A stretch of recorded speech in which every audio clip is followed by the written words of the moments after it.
Full and uncut versions available on Patreon. Check in the description below. Greetings once again, Pokemaniacs. Duuz-Diz-Din back again with more of the Pokemon Adventures manga, where previously we have started the Black and White arc, where 3 new promising Pokemon trainers are starting out on a brand new journey. Black, Bianca, and Shirin visiting Professor Juniper to gain their starter Pokemon. Although this starts with a bit of turmoil, as all 3 starters aren't in the best of relationship, unlike our 3 main protagonists, friends from childhood. But Black manages to win over Tepig, and while Juniper wasn't certain of him at first, she is impressed with his skills. But unfortunately, because of a bit of a mishap with the starters, the Pokédexes that Shirin and Bianca were supposed to receive have been damaged, meaning that Black has the only working one, and he's already taken off. So Juniper tasks Bianca and Shirin to track him down and make sure he gets a good reading on any Pokemon he comes across. Shirin has received Snivy, while Bianca receives Oshawott, and we even got to see Black engage in his very first trainer battle, even teaching the trainer themselves a thing or two, and especially to never give up on their dreams. But a mysterious figure that we know as N is observing Black. Is this for the best, or the start of something worse? Join me as I find out, won't you? Alright, we begin our adventure with Volume 2 / technically Volume 44, and this is a really good cover. And in the background, crying up into his feelings, Black with the next protagonist, White, who also seems to have a Tepig.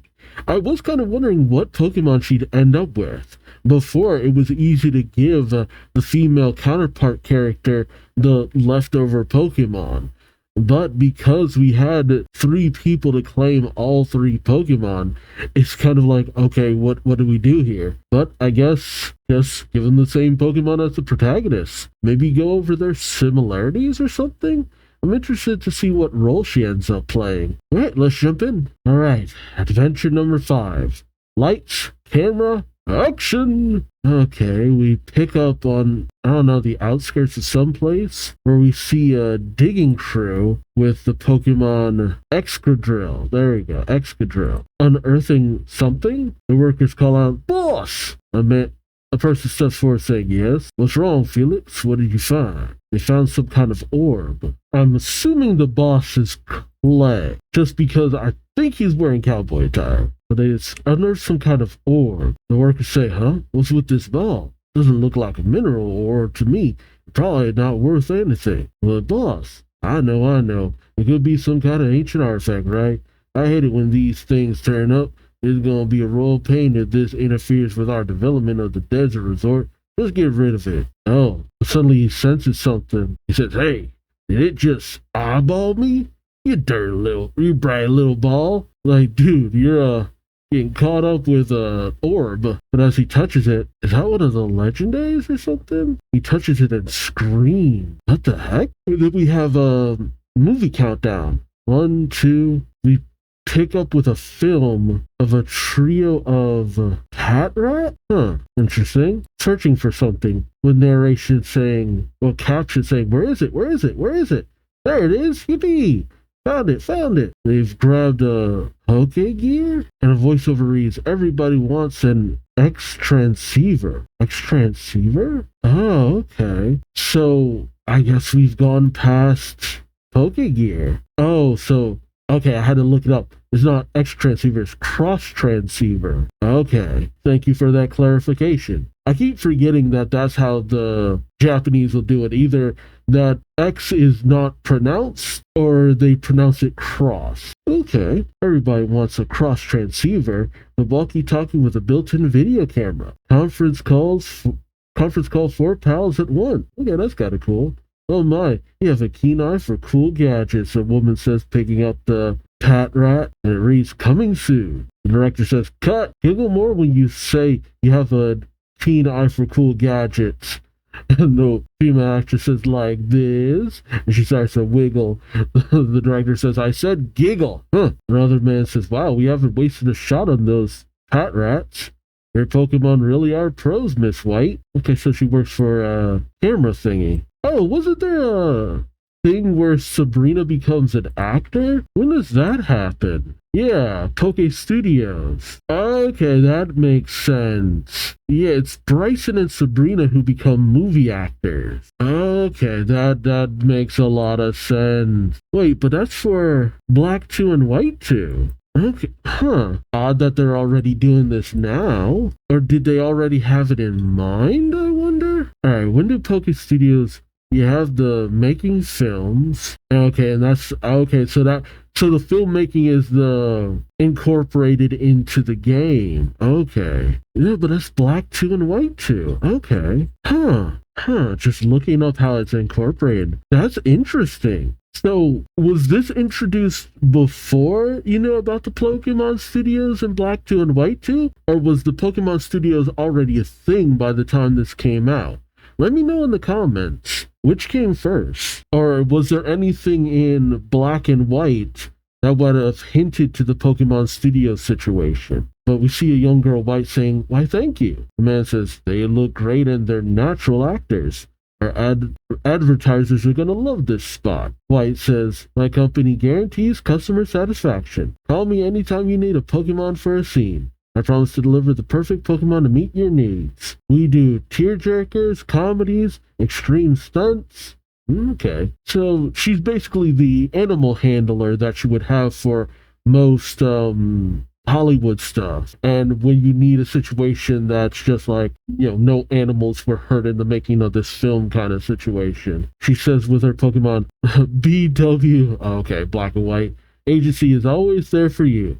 With Pokemon performers for any TV series, TV commercials, movie, theatrical, play, print ad. Oh, there's a whole situation going on now. But she has a Woobat, a Pidove, a Lillipup, and a Sandile. Okay, that's the only one that I'm not familiar with yet. But are all of those Pokemon through the agencies, or is that her personal Pokemon? But there's a commotion. Someone's saying, "Hey, how many years have you been an assistant director?" The person says, I'm sorry. White comes over saying, "Is there a problem?" The director says, "I just checked the rehearsal shot, and there's a passerby in the background." Oh, it's Black. The director says, "That guy over there, go tell him to shove off."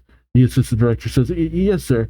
Excuse me, we're shooting a TV commercial here." The director says, "Okay, let's move on to the real shot." White says, "Okay," but they're all taken off guard as Black shouts, "Yahoo!" And into the distance with his Pokemon, he shouts, "I'm going to the Pokemon League and I'm going to win!" With the little caption saying, "This goofball is a main character?" Oh no. I like his fiery passion. He continues shouting, "I am so totally, absolutely gonna win that tournament! Watch out, Elite Four! You two, reigning champion! I will crush you! Ready or not, here I come!" As everyone's just covering their ears. White says, "His voice sure carries." The director says, "Is somebody filming an educational video about hyperactive children on the lot?" The assistant director then comes over to Black saying, "Could you move out of the way, please?" Black questions, "Why?" The assistant director says, "Why? Because we're shooting a TV commercial here." Black says, "Sorry, but I'm in the middle of announcing my dreams to the sun, sky, and sea. To the earth, the land, the sea, and sky." Just made me think of that. It's like, shout it to the heavens. Just hold on a sec, I'm almost done. The assistant director says, "I can't, the director's gonna kill me." But Black just continues shouting, "Hear my vow!" The director then says to White, "The warm weather is bringing the weirdos out of the woodworks. Hey White, do you have that Pokemon I asked you about for tomorrow's filming?" White says, "Of course. The Tepig, right?" The director says, "Perfect. You're a great help as always." As he goes over to the control console, White brings out a Pokeball saying, "No problem." The director then says, "BW Agency is the only talent outfit that has both male and female Tepig with acting chops." Oh. White is taken off guard saying, "What?" The director says, "Phew. I really need to get that scene finished tomorrow. I'm counting on you." Meanwhile, White is panicking, thinking to herself, "No way. I was only told to bring one female Tepig." This always happens. The advertiser goes to the distributor, to the producer, to the director, to the assistant director, to me. By the time the request gets to me, The most important part is dropped out. I blame that second-rate ad. The assistant director comes rushing over saying, Mr. Director, sir? The director bops the assistant with a rolled-up script saying, what is it now? Did you get rid of that boy yet? The assistant director says, well, I need backup. Only for Black to come up to them brandishing some kind of piece of paper saying, hey, don't you get it? The assistant says, yikes, he followed me. That is a consistent thing usually. Or someone's just like, oh God, he followed me. Oh, he is determined to make sure you know what his dream is as he brings up a poster of the Pokemon League, a new Pokemon League.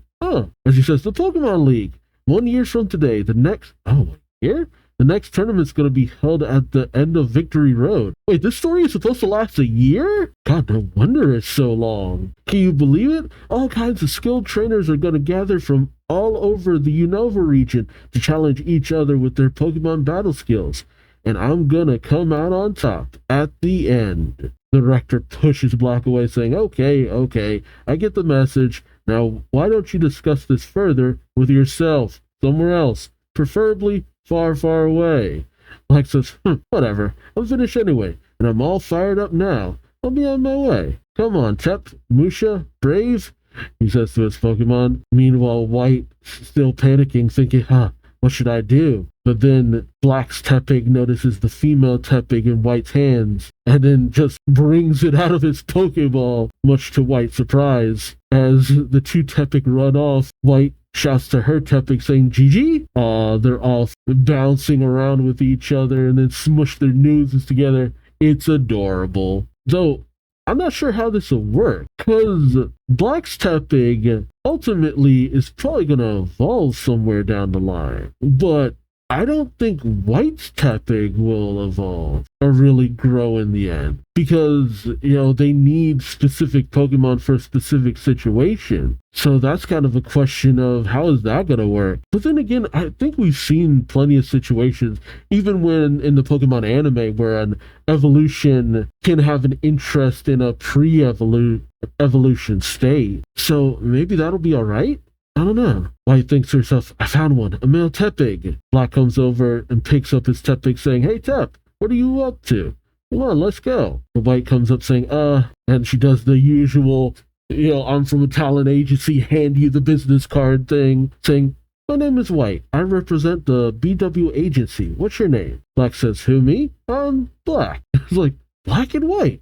Something about that combination of names. I don't know what it is.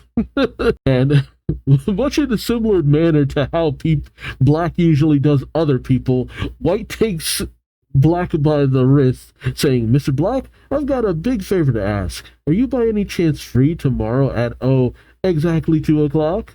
Black says, what are you talking about? But as they make their way back over to the set, they're shocked to see several members of the filming crew? Yeah, it looks like it's mostly the filming crew, all just down. It almost looks like some of them are bleeding, but I think that's just the shading in the grass. I don't think we go that savage. White questions, what happened here? The director says, hey you, are you responsible for this? Black says, you're blaming me? White says, hold on, what happened here? The director says, beats me, this is how I found the set when I came back to resume shooting. The assistant says, you're the only stranger here, it has to be you. Mr. Director, we better call the police. White says, the police? Hey, you can't really blame him based on nothing, though. Then again, the police would clear that up. It's just like there's no evidence that he was actually responsible for this. Though he is trespassing. White panics, thinking this is bad. If this guy gets arrested, he'll take his male Tepig with him, and tomorrow's film shoot will be ruined. Won't be able to provide the Pokemon they ordered, and my reputation will go down the drain. White says, please calm down, everyone. There's no proof that he's responsible, right? Let's work this out together. But Black pushes White to the side, saying, You're standing up for me? You don't need to do that. I can prove my own innocence. Nobody move! He then grabs his Muna, saying, Musha? Misha Musha Musketeers. It's complicated. And he puts the Muna on his head. White freaks out, saying, what are you doing? But Black says, quiet! Words are just white noise to me now. I mean, that's a rude way of saying about what she says when she speaks, calling it white noise, but okay. He says, my mind has to go totally blank. Totally blank, he thinks. And then he starts to read the scene, blacking out the unnecessary information and only keeping it the information he needs. He thinks, information is flowing into my mind. White noise coalesces into black. The culprit is, that looks like one of those Volbeetles. Who's that Pokemon?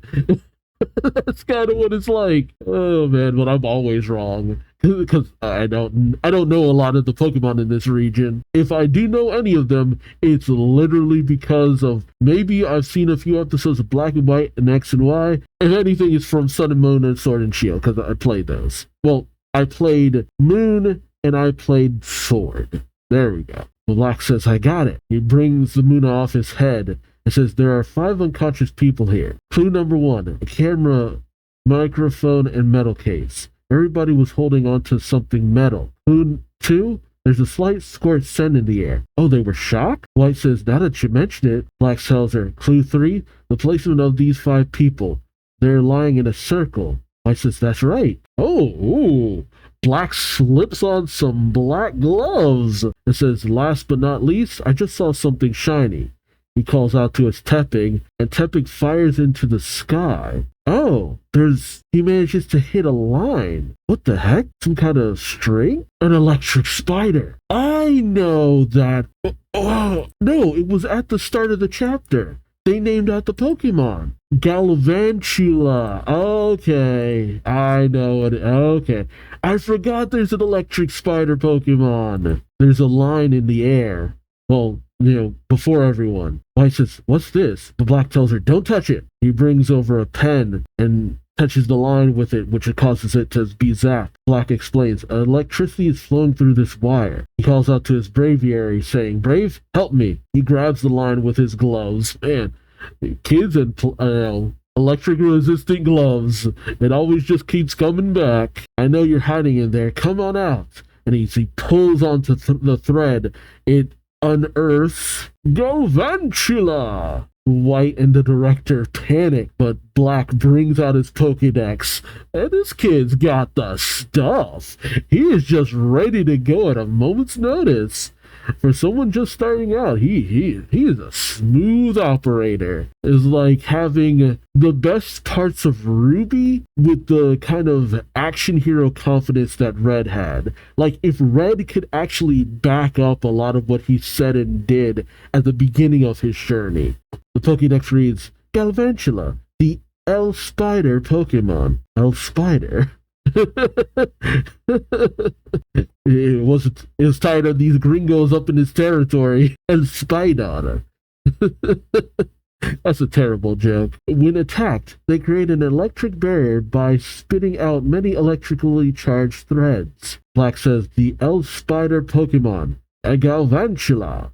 I love saying that word, Galvantula. Black tells everyone present, this Pokemon creates traps by spinning an electrically charged web. It's obvious now. These 5 people fell into Galvantula's trap, and the shock knocked them out. But Galvantula isn't done just yet, firing out another electrically charged thread. Black says, run, you'll get shocked too if any of that web touches you. White says to Black, you better run for it yourself. Black says, you've got to be kidding me. I'll never get into the Pokemon League if I run from danger. Besides, my Pokemon never let me down. As we also have Tepig dodging and weaving. White says, his speed and reflexes are incredible, but how can you defeat a Galvantula? But Black just simply says, Tep, do it. And Tepig fries the line.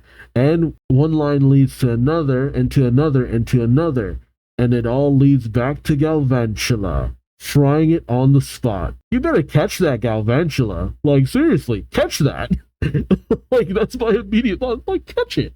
Don't just stand there, catch the Pokemon. Unfortunately, the director is still angry, saying, well, grateful you resolved the mystery. However, your unorthodox tactic scorched every blade of grass and all my equipment. Now we can't film our TV commercial. What do you plan to do about that, eh? Black says, I can't do anything about that. Yeah. Man, he can't win for trying. But White steps in saying, Black-White Agency will happily compensate you for all the damages. Oh, it's essentially payment for getting his tapping to work with hers. Okay, I get it. That's a grift. The director, but why, Miss White? White says, because as of this moment, this young man is my employee. Black says, huh? White pushes Black forward, saying, come on, we might as well call it a day. Black says, hey, you. But White says, call me boss. Please call me boss. But N is still observing with tears in his eyes, saying, I see more Pokemon being exploited by humans. Uh-oh. And like I said before, N is the kind of person as to why you have those no animals were harmed in the making of this video kind of situation, because you do not want the Pokemon PETA coming after you. Okay, and so we have both Black and White now. Oh, what's that little question mark next to the badges? Is that to tell you which gym leader? Oh, okay, both Tepig have the Blaze ability. I'm glad they list the ability for each Pokemon. Oh, Braviary has the ability Sheer Force, and Musha has Forewarn. Okay, interesting. Tepig has leveled up quite a bit in such a short time, and I doubt Gigi will be leveling up anytime soon at level 5. They might probably just want to keep it at that level too. Again, there should be just an automatic option, and I don't know if it's maybe something they've already implemented or not, to just set whether or not you want your Pokemon to evolve or not. Alright, oh, the next Pokemon we meet is Timber. I know that one. And at adventure number 6, an odd speech. We see a film where a man and woman are meeting at the dock. The man says, oh, Mary. Mary says, oh, Harry, we were never meant to be. Harry says, what are you saying, Mary? Mary says, how can we be together when our families are feuding? If only we were as free as those wild Tepig. We see Tep and Gigi cuddling. Meanwhile, White is watching the scene, saying, how poignant. Another award-winning performance from Gigi. While we see Black putting up his tent. While White is watching the scene on her laptop, she calls up someone, saying, hello, director? Yes, I saw the rough cut. You filmed Gigi from the most flattering angle. What? Our schedule? You mean you'd like to cast our Pokemon for another shoot? Thank you very much. I look forward to working with you again. The director liked your Tep too. He said it was a solid performance for a first-timer. Black dismissively says he did, huh? White hangs up saying, oh no. She gets another... Oh no, wait, hold on. She says, I was in such a tizzy when I found out he needed a boy Tepig as well as a girl. Meeting you was perfect timing, but after subtracting our expenses, we're running at a total loss. We're running at a loss. Okay, she's typing away at a calculator. I wasn't sure what she was pressing on at first. But Black dismissively says, really? I thought showbiz was glamorous. You don't make much money at it, do you? White says, no, I don't.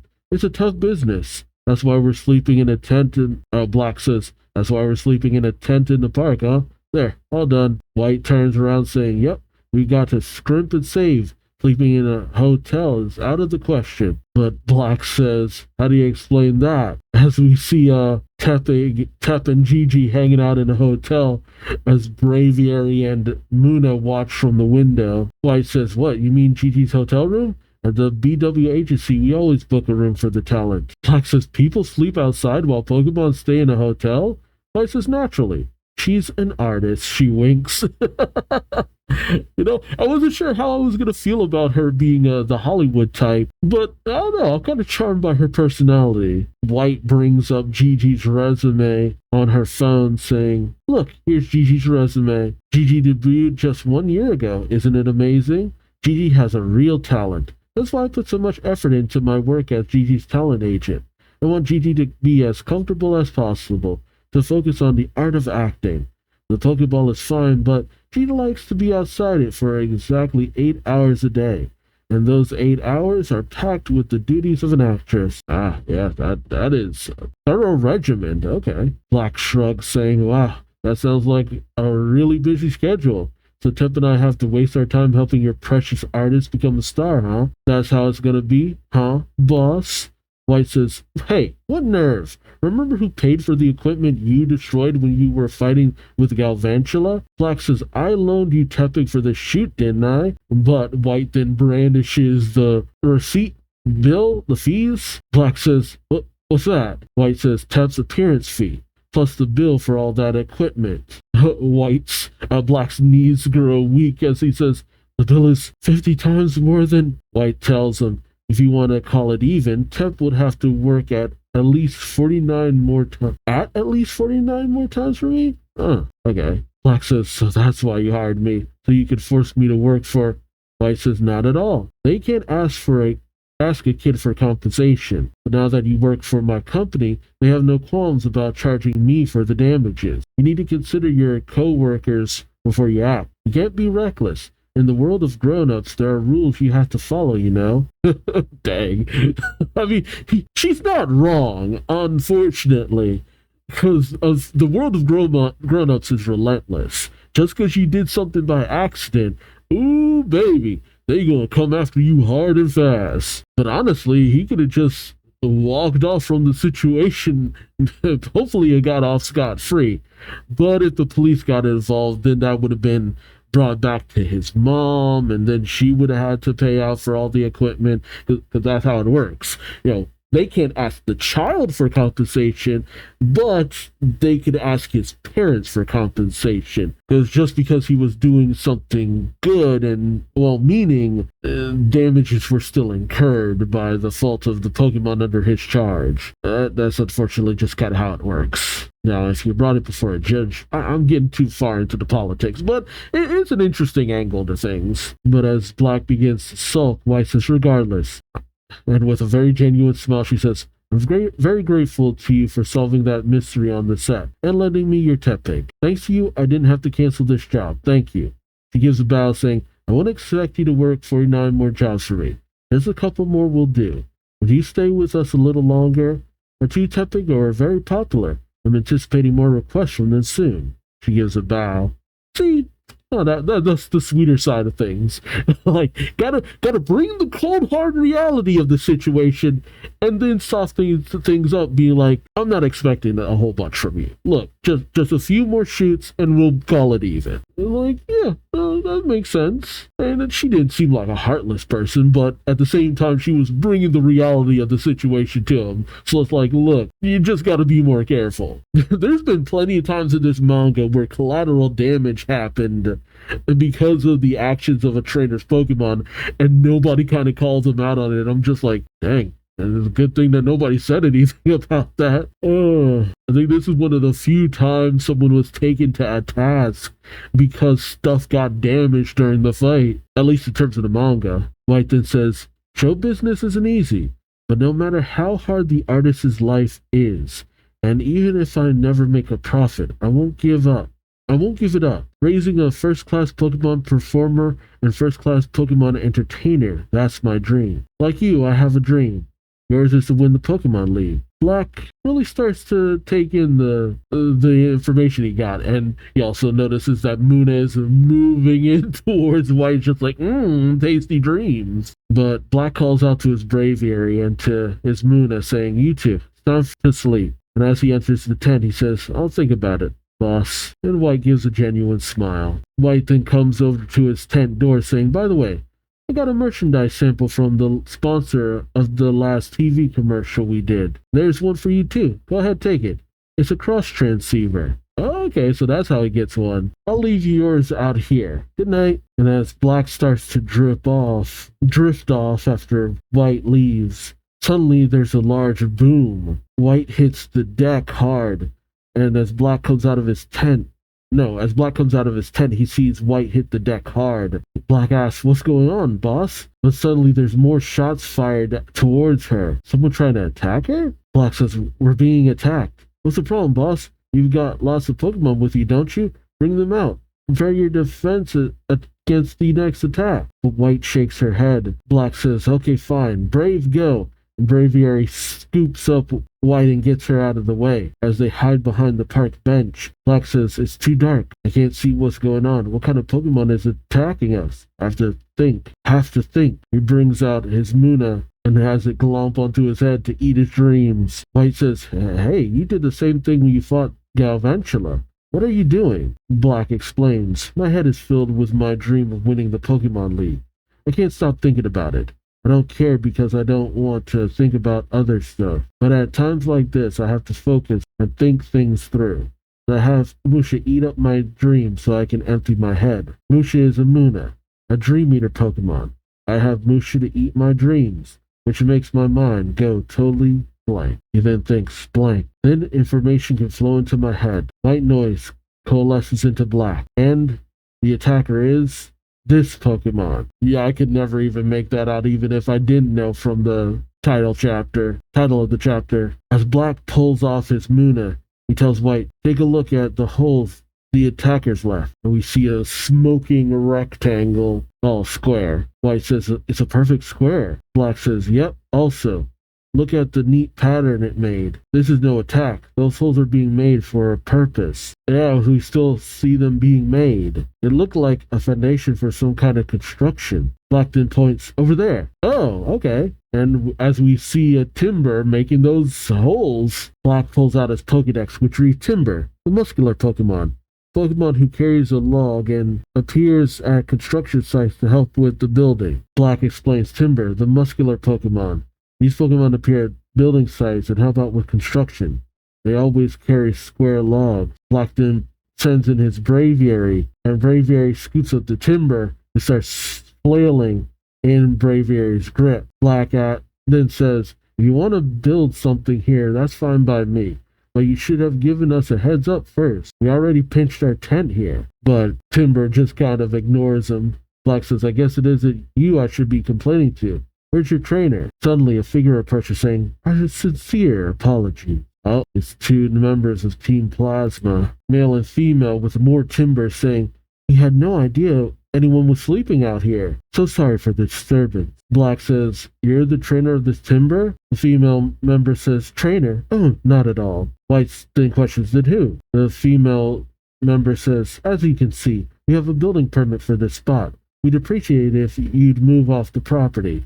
Yet again trespassing. "We'll be glad to move your tent for you." White says, "Oh, okay." The male member says, "We're terribly sorry for the inconvenience." And Black and White take off as the Timber get to work. The next day, there's a whole stage. And as people crowd around, they say, "A stage? For what? What's happening?" Nope. And as the members of Team Plasma take their positions, Getsus takes to the stage. "Good morning, citizens of Accumula Town. My name is Getsus. Getsus of Team Plasma." White says, "It's those people from yesterday." Black says, "Yeah." Getsus continues on saying, "I've come here today to speak with you about an issue of great importance. I came to ask you to set your Pokemon free." People look at each other saying, "What? Who?" Getsus continues on saying, "People live in harmony with Pokemon. People and Pokemon are partners who need and help each other. I'm sure that's what many of you believe. But is it true? People believe they have a symbiotic relationship with Pokemon. But have you ever questioned this assumption?" Several of the people look to their Pokemon. Getsus continues on saying, "Pokemon trainers issue orders to their Pokemon. In effect, they force their Pokemon to work for them. Isn't that right? Think carefully. Remember the expressions on your Pokemon's face the last time you gave it an order and it carried it out.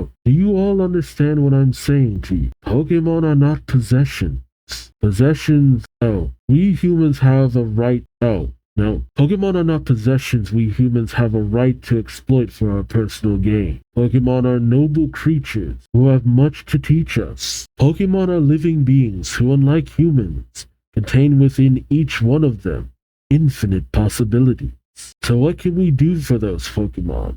At this very moment, it's simple. You can liberate your Pokemon. Set your Pokemon free. Only then shall humans and Pokemon truly achieve equality. Everyone, I beg you to reconsider your relationship with Pokemon." Then a lot of people kind of dismiss this, saying, "That's nuts, isn't it?" Another says, "That's one way to look at it." The woman says, "I guess." A girl with tears in her eyes says, "Mummy, should I let my Petalilly go?" The mom says, "What are you talking about? You and your Petalilly get along so well. You're inseparable. You eat together, sleep together. Miguel says, but Mom says, come on, we've got shopping to do. But an old man falls to his knees. White comes over saying, what's wrong? Are you all right? The man says, what should I do? I've lived with dozens of Pokemon over the years. I think that all this time I've been making my Pokemon unhappy. White says, no. But Black notices a person letting their Pokemon go, saying, there, you can go now. Sorry for everything. Another.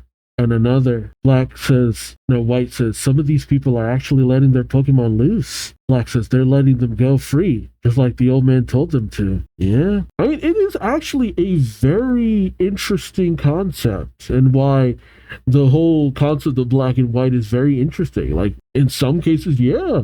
No. Is it right to really keep your Pokemon against their wishes? Are you keeping your Pokemon against their wishes? And that's the thing. Pokemon are a lot more intelligent than most animals out in the world, at least our world. And we domesticate animals and they provide a service to us. So that's a little bit of give and take, but it's so easy for those very animals to end up abused and used for terrible things. But then again, there's also situations where the animals want for nothing. They're pampered, they're taken care of, they never have to scrounge, they never have to forage for anything. But are they better not doing that? That is the question. Again, Pokemon PETA. Alright, this Pokemon is Purloin, and it's Adventure 7, Letting Go. White says some of these people are actually letting their Pokemon go, doing exactly what that Gets guy told them to. An older biker dude releases his Ducklet, saying good luck. Black comes running out saying, hold on, are you sure about this? How long have you known that Ducklet? Man pauses and then says, about 10 years, I guess. Black says, 10 years? And you're just going to abandon it because someone told you to a second ago? The man says, mind your own business, kid. I'm doing what's best for my Pokemon. That's what I always thought I was doing. A woman tells White, all this time I had no idea that what my Whimsicott was thinking. I think it's best to let it go free. Goodbye. White says, oh. Well, Black laments this. Black then questions, boss, which way did Getsits and the others go? White says, I think they're heading downtown. Black takes off. Well, White shouts, Black, what are you planning to do? Black runs downstairs as White follows, saying, what else? I'm going to stop them from making more stupid speeches. But White grabs him by the shoulder, saying, it's a free world, Black. You don't have the right to silence them. But Black says, don't you have a problem with this, boss? Do you really think those Pokemon want to be set free? That Ducklet and Whimsicott both look like they were crying to me. I don't get all this exactly, but abandoning Pokemon who've lived with you for years can't be good for them. You can't just stand back and let him speak lies. Suddenly, White's cross-transceiver starts beeping. Oh, it's the director. He says, hey there, White. White says, Mr. Director. Director says, we got another acting job for you. A TV drama this time. I realize this is last minute, but that's showbiz. You've got a Sandile who can pretend to cry, don't you? And I need some Woobat to fly through the evening sky, a real artsy shot. And also there's a scene where a Pokemon runs in front of a car. We'll need a stunt Pokemon for that. And then, this is, Mr. Director, can I call you back? Right back? Thanks. Yes, as soon as I can. She goes racing down the stairs saying, come back here, Black. That's an order from your boss. We pick up with Black looking around, and as White catches up, she says, finally caught up to you. Black says, I lost them. White says, they called themselves Team Plasma, right? Black says, yeah, I figured something out. They must be making that speech all over the place. White says, how do you know that? Black says, it all clicked. Remember this Pokemon? And brings up the Galvantula. You did capture it. Nice. White says, the Galvantula from the film set 2 days ago? Black nods his head. White questions, you brought it with you? Black says, think about it, boss. You can tell if a Pokemon has a trainer, can't you? Basically, it's used to people. White says, right. Black then says, but a wild Pokemon keeps its distance from people, and they're kind of unfriendly.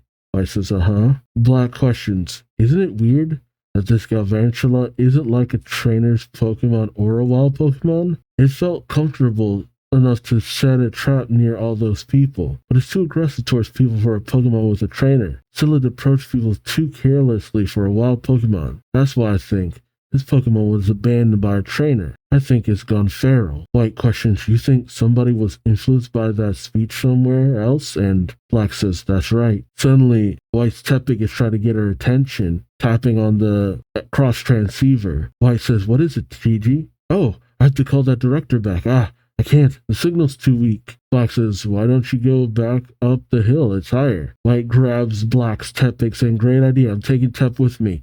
It's a work call. Black says, okay, now what do I do about you? He brings out Galvantula and says, to tell the truth, I was thinking about letting you go before I heard that speech this morning. But Galvantula shakes his head nervously. Black says, but if I release you now, you'll feel like you were abandoned twice in a row. But suddenly a voice calls out, that Pokemon is talking to you. Black says, oh, come on. It looks like it's trying to tell me something, but talking to me? With words? That's impossible. Yeah, the special ability of N. He says, in Black's ear no less, I see. You can't hear them, can you?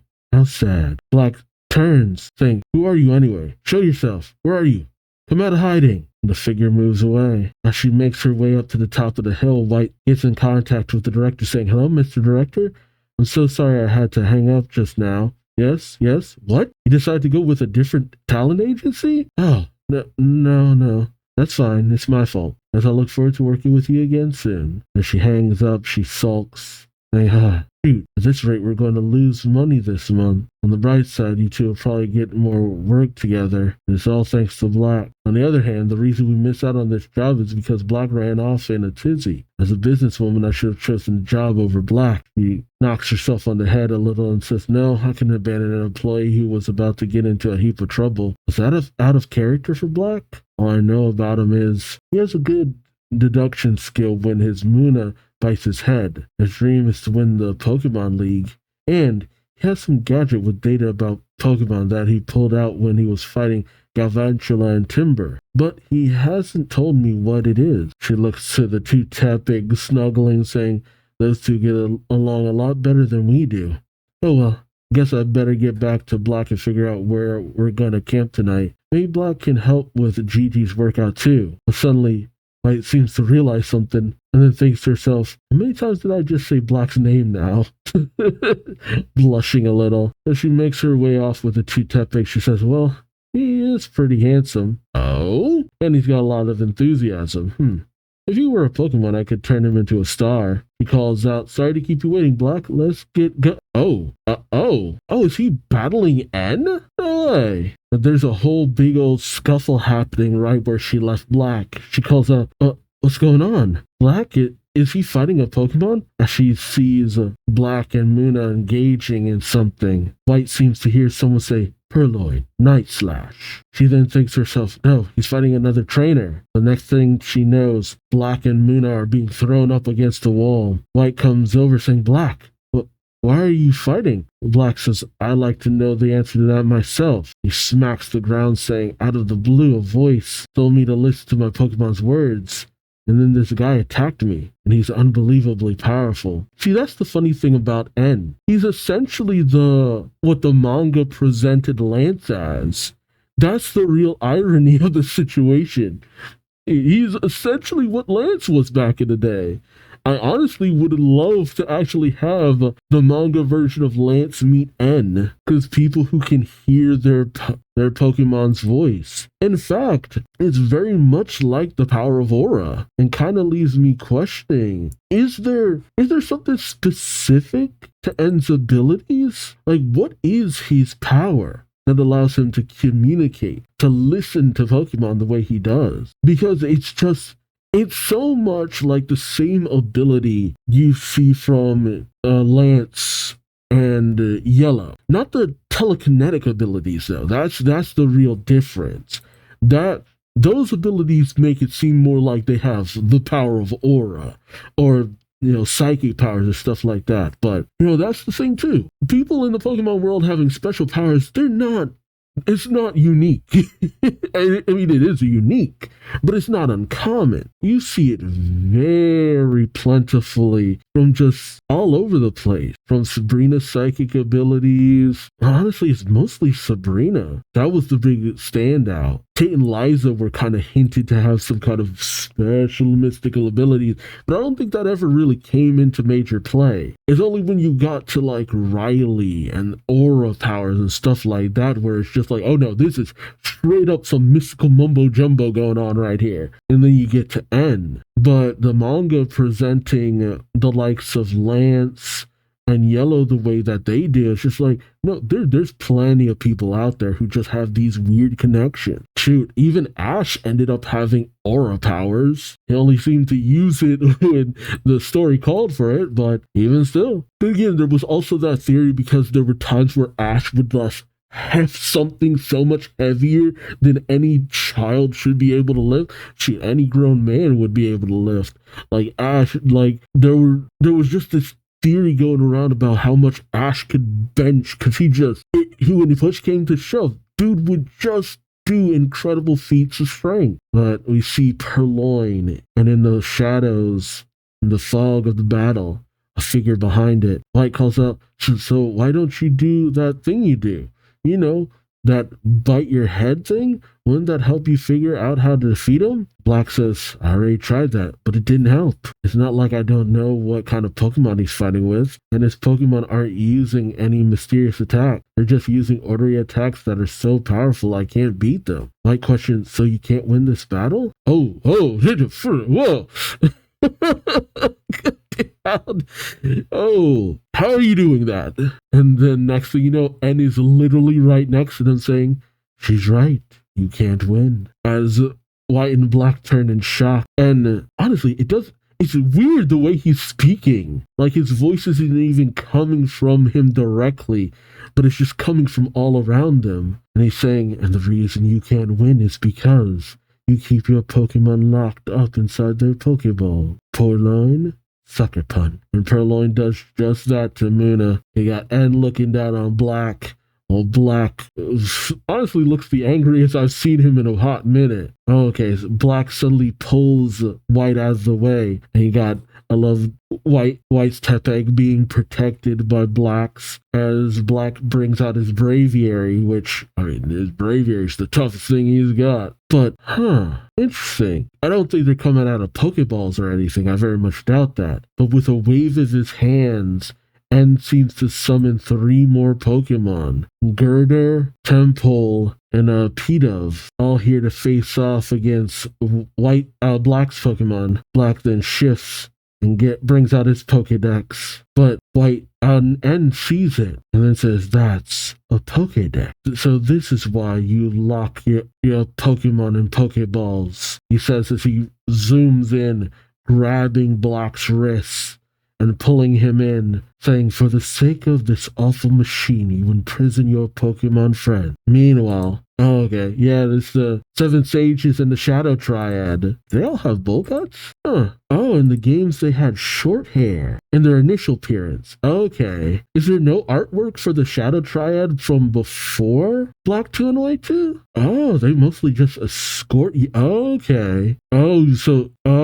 the mangaka didn't have the artwork for the Shadow Triad from what they actually look up like close up. They mostly went off of the sprite work. Okay. Interesting. So, as Getsu stands before the Shadow Triad with stands before the 7 Sages with the Shadow Triads kneeling before him, he says, where's our king? The Shadow Triads say, oh, he's fighting a Pokemon battle on the outskirts of Cumulus town. Getsu says, so he is attempting to solve an unsolvable puzzle. An unsolvable puzzle. Interesting. Oh, that Galvantula is level 36? Wow, that's high level. Even higher than its Muna. Dang, interesting. But Black hasn't fought with his bravery. Alright, so I did not notice that the video froze. Thankfully, it was only like a little bit of time, so I'm gonna need to invest in a new camera at some point, because this one is getting a little bit out of hand. But the video is almost done, so we're almost good. And thus, we are in the last chapter of this video. The Who's This Pokemon of this chapter is Temple, and we're in adventure number 8.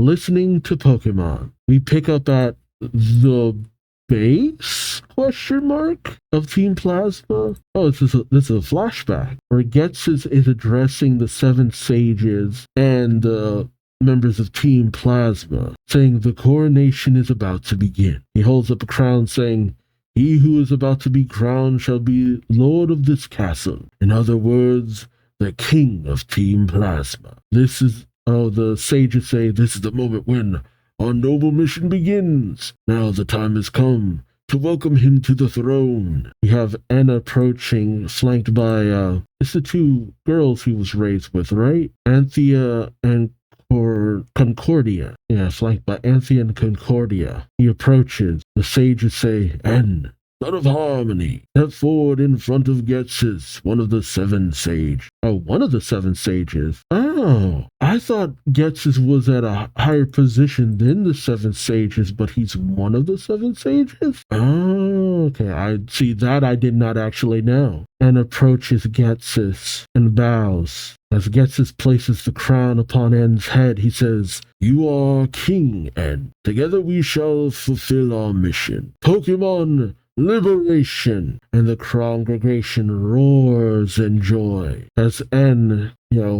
finishes his flashback, Black pulls his arm away from En's grasp. Black questions, "Who are you? Do you really think Pokeballs and Pokédexes hurt Pokemon?" En simply says, "That's right. The Pokédex collects data about Pokemon. If the only reason you capture a Pokemon is to fill the Pokédex with its data, you are imprisoning that Pokemon inside a Pokeball for nothing. Admit it." I mean, if it's only that you're collecting and you have no real other purpose for capturing them, then I can understand why he'd see it like that. I feel like if he met Chris, he'd have the biggest issue with her. Just going around capturing all these Pokemon just to be filed away. It's just like, what purpose does it serve? What purpose does it serve for the Pokemon? Black seems to dismiss what En says, while White watches from around the corner, thinking, so that's what the gadget's called. As En slowly raises his hand, he says, "I'm a trainer myself, but I've always wondered, are Pokemon happy inside there? How would you know? After all, once you imprison them inside Pokeballs, how can you hear their voices? My name is En. Now, let me hear the voices of your Pokemon before they're enclosed inside their Pokeballs and can no longer communicate." See, that's the one place where he's wrong, because we've had people with En's kind of abilities hear their Pokemon from inside the balls. There are Pokemon who've communicated from inside their balls, who have moved, who have released themselves from inside the balls in situations. But En sends in Purloin, who smacks away Muna, and Muna is getting the raw end of this deal. Blackton says, "Look to me, what let me hear their voice, the voices of your Pokemon really means is, let's have a Pokemon battle. Why didn't you just say so in the first place?" He has Muna use Psychic, which knocks back Purloin. Blackton says, "I'm always game for a Pokemon battle, because I'm trained to win the Pokemon League. Besides, I'm pretty sick of hearing you complain about Pokédexes this, Pokeballs that. One more time, Musha." And another Psychic attack knocks back Purloin, but Purloin manages to rebound off of a wall, hitting Muna with a strong attack, downing it. Jeez. Blackton says, "Boss?" White questions, "Yes?" He turns to her saying, "If worse comes to worse, you're gonna have to fight." White says, "What? I can't.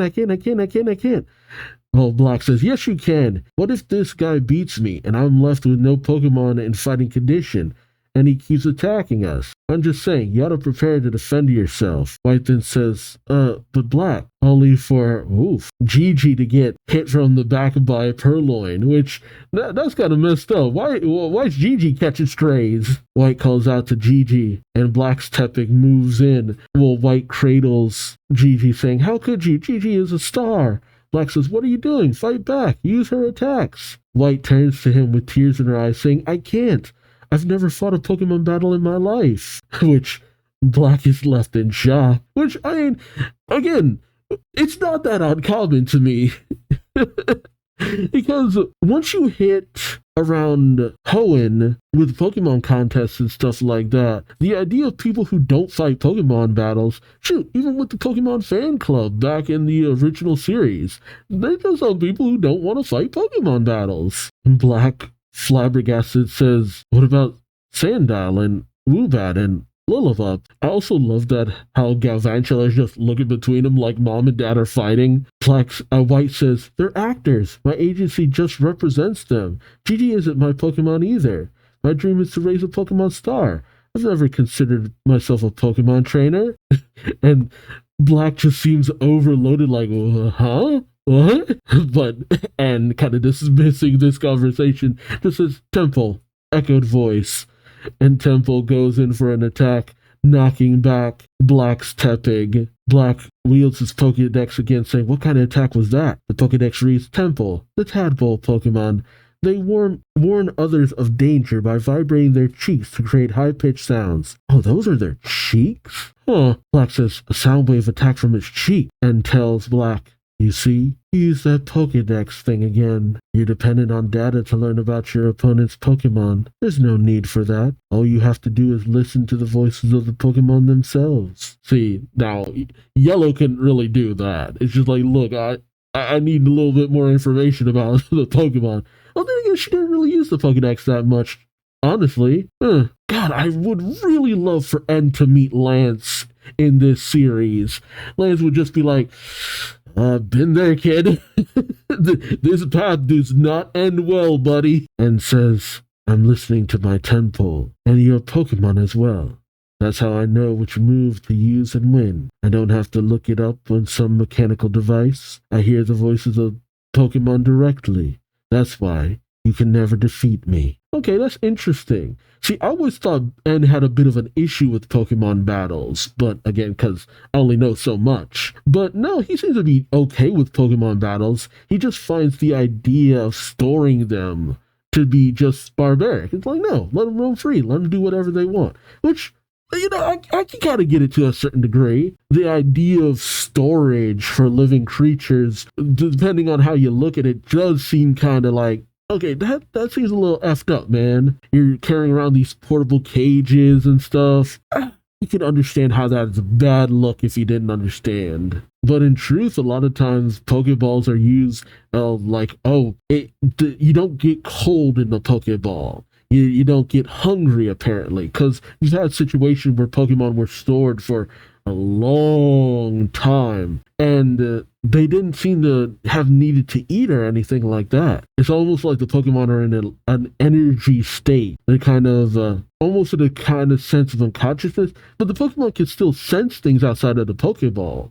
Because we've had so many times where there was something going on outside, and the Pokemon reacted to it. And that's just in a lot of media, whether it be the manga or even the anime. So it's always kind of hard to get a sense for what is it like inside of a Pokeball. But Purloin goes after the already down Munna. Gerda is holding back Braviary, which, dang, and type advantage. Temple is holding back Tepig. Zen says, your Munna, your Braviary, and your Tepig too. They're suffering. I mean, because you're attacking them, buddy. They're all suffering because their voices can't reach their trainer. You don't listen to what your Pokemon want. You exploit them to satisfy your own selfish desires. Which, White kind of locks into what he's saying there, as she sees N crying, saying, as long as they're living with people, Pokemon will never be happy. Black angrily says, blah, blah, blah. Shut up already! I feel like there's plenty of people in the real world who feel that way about N. As he says, do you really expect me to believe my Pokemon are telling you they're unhappy with me? We're all working hard towards our dream of winning the Pokemon League. We understand each other because we're connected through our feelings.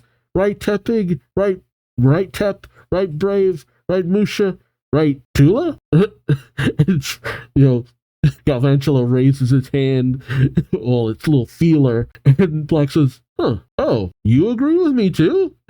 Galvantula seems to have warmed up to him, and Black says, you want to join my team? Galvantula starts nuzzling up to Black, and as Black holds Galvantula's feeler, hand? Is that part of its mouth or is that a hand? It's really hard to tell. And Black says, how can you miss that? You see it with your own eyes. These Pokemon want to be with a trainer. And N seems to pause for a moment. And Black says, as for the Pokedex, it's natural for people to want to learn more about Pokemon because we like them so much.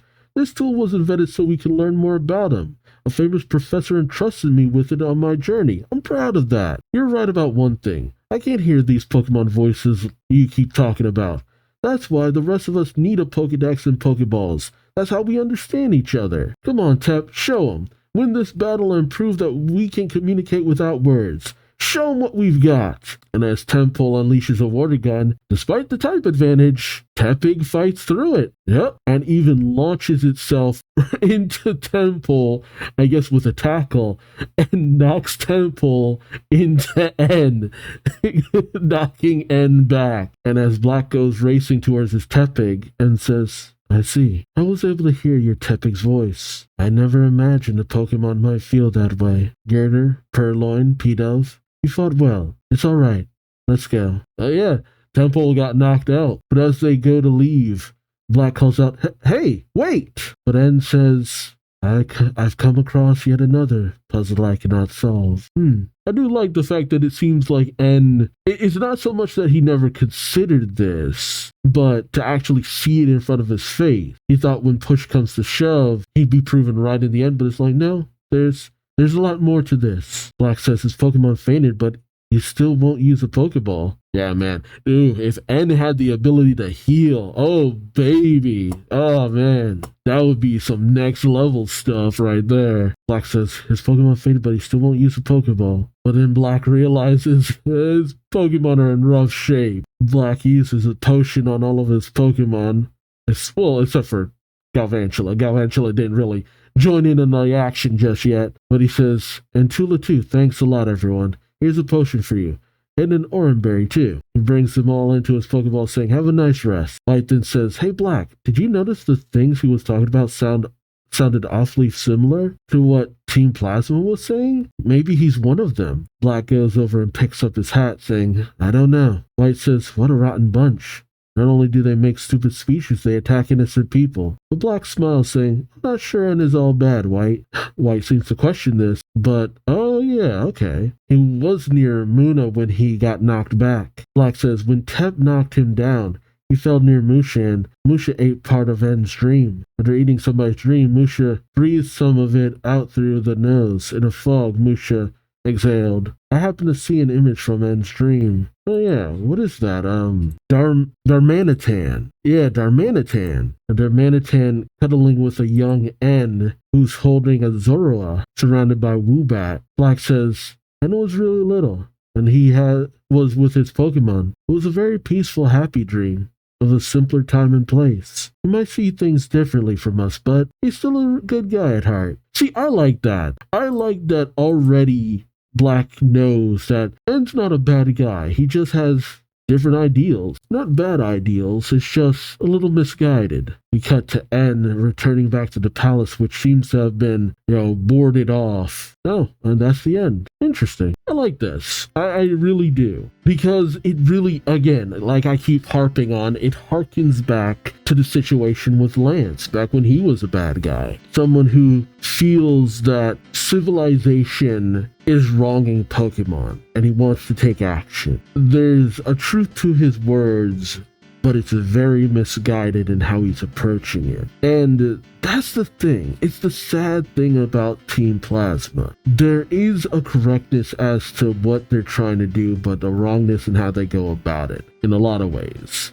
Not trying to really give that away just yet for anyone who doesn't know. But I do like seeing how our protagonist actually holds to their ideal. More so than through a game or anything like that, where the protagonist doesn't always get to communicate. But Black is so steadfast in his beliefs, the idea that he would oppose N the way that he does is a given. It's just like, no, I don't believe it. Me and my Pokemon, the way we live, the way we do things. Now, I never treat my Pokemon as a tool. That is also the thing about a lot of Pokemon protagonists, especially so in the manga, they all treat their Pokemon a little bit differently. And all of them would kind of interact very, very different in terms of how they would interact based on how they treat their Pokemon. How N would interact with them based on how they treat their Pokemon. Red, very much like Black. We believe in each other, we do right by each other. And again, as I said before, the situation of a lot of the protagonists having Pokemon before they even got their starters, that these Pokemon would been with them for so long. Blue, and I feel like would hate the way Blue treats his Pokemon. Even though a lot of Blue's Pokemon seem to be okay with the very regimented style of things. Hard to tell in terms of Green. Green does tend to have a tendency to kind of treat her Pokemon more like tools than anything else, but she's never been mean to her Pokemon. Yellow, N would love Yellow. N would absolutely love Yellow. And I feel like Yellow would be the person who could get through to N the most because of that idea of, can you hear your Pokemon? And Yellow would be like, yeah, I can even hear them inside my Pokeballs. Like, just dismantle his whole argument right then and there. It's just like, what, you can't hear your Pokemon inside their Pokeballs? Get good, scrub. She wouldn't say all that, but that would be an interesting point of view. And this is the one time where it's just like, no, Yellow needed to be in this story arc. Gold, shoot, especially with the way that Gold interacted from the last arc, that would be interesting. And confronting Gold, but it would play out very similar to like with Black in the long run, because Gold's just like, I don't need to constantly be commanding my Pokemon and all that, and would find a bit of novelty in the way that Gold does things. Silver would definitely, and would see the connection, especially when it comes to the Weavile. Silver and his Weavile tight. Crystal, oh man, that would be interesting, because Crystal catches so many Pokemon and mostly catalogs them away, and yet Crystal has this uncanny draw to legendary Pokemon. So that would be interesting in the long run. Now that feels like that would be a strong rivalry. Ruby, if you met early Ruby and his standards and stuff like that. But then again, Ruby's tendency not to want to battle his Pokemon, that'd be kind of all over the place. But then there's Sapphire, who isn't mean to her Pokemon or anything, but that would be interesting. But Sapphire also had a tendency to let her father's Pokemon roam free too, up until a certain point. So that's interesting too. And then Emerald and his ability to tell where Pokemon are from and to calm them down and stuff, that would be an interesting interaction. Diamond and his weird ability to connect with certain Pokemon, I feel like that would connect with N to a certain degree. Well, Pearl could gain connections too. Honestly, there's an earnestness behind Diamond, Pearl, and Platinum and how their Pokemon would connect to them. Even with a situation where Platinum trusted her Pokemon to go out and do their own thing. He's like, gave them a task and trusted them to go out and do it. That would, I feel like, would also resonate with N2. There's an interesting amount of trust with some trainers more than others. I don't know if Crystal could do the same thing Platinum could do. I don't think she would be opposed to it, but I don't think that would really cross her mind as fast as it did Platinum. So, there are so many possibilities with this. It's fascinating. It really is. It's like we've come back to a subject we've already been through, but on a grander scale, where there's a cult of personality behind it now that are influencing the hearts and minds of the people out there. And honestly, it sadly enough also speaks to how little some of these people understand their own Pokemon to think, I'm just going to release them. And thinking, no, I haven't been doing right by you this entire time, I should just release you. It's like, dude, do you really understand your Pokemon that little that you would think after all this time there'd be no connection? Maybe that says something too. It's interesting. It's an interesting subject matter and situation to try to get across. And I've heard people say that the whole situation with Team Plasma they were disappointed by how it's presented in the game. Like, they fumbled the bag towards the end of things, but the manga really does right by a lot of these plot lines in terms of my opinion. So I'm interested to see where a lot of this ends up going as we get towards the end. Because with all of the volumes that the overall story of N seems to go through, because, this story is the story of N in truth. But we do have the protagonist given enough personality to carry. So I'm interested to see how that lines up over the span of 2 different, well, 4 technically, sets of games in their adaptation. It makes sense because of the subject matter that we would have things just need to be given enough time to really chew on this plot line. And I'm fascinated deeply to see if they can pay this off. Alright. That's enough talking from me. I'm tired. Let me know your thoughts in the comment section below. Like, comment, subscribe if you enjoyed the ride. Thank you so much for watching. And until next time, I've been Duuz-Diz-Din, and I hope to see you in the next one. Till then, take care. Bye-bye.